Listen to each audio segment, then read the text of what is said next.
There was a sense of, we have the best hospital system in the world, and this culture of, we got it. We are the bomb, and we're gonna take this down. There's no virus that can conquer us. But I knew that the science was against us and that it was gonna be an uphill battle.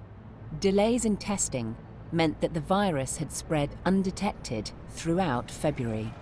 When I was at the CDC and I was having a conversation with a colleague in the elevator, and in one instance, I think actually said, well, if there is community transmission going on, I pushed back and said, well, what do you mean if? It's obvious that there's community transmission now. And the reply was, well, I know that's true, but we haven't proven that yet. We don't know. And of course, we didn't know because we didn't have testing. The rules for whether you qualified for a test were still that you had to have some connection to traveling in China. At that point, it seemed a little bit outdated. Our model said that we would have anywhere from 20 to 60,000 deaths. The impending tsunami just really became more and more evident. It felt like if this data doesn't compel you to act, then all I have left is to set my hair on fire. State and local officials have the power to issue lockdowns and close schools.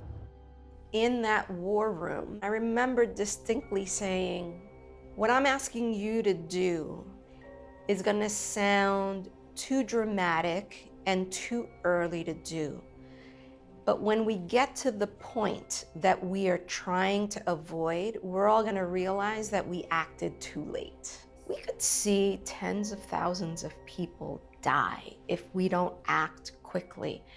And there being sort of this panic in the room of like, oh my God, you can't say that to the public because we're gonna lose their trust.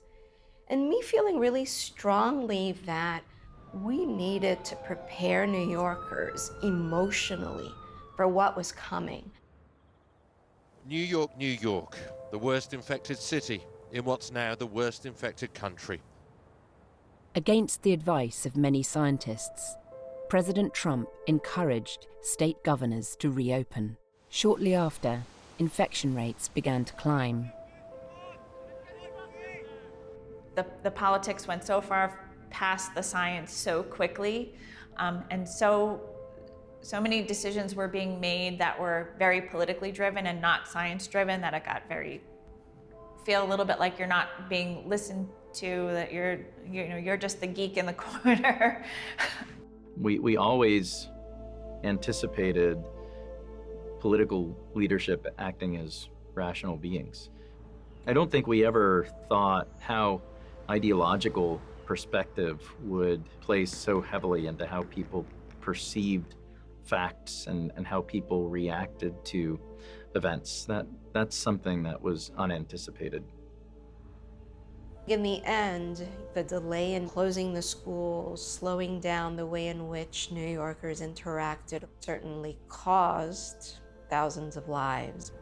That's something that I'm just gonna have to live with for the rest of my life, that we're all gonna have to live with. And my hope is that moving forward, we have leaders in place who will look at this event and have more courage to act quickly.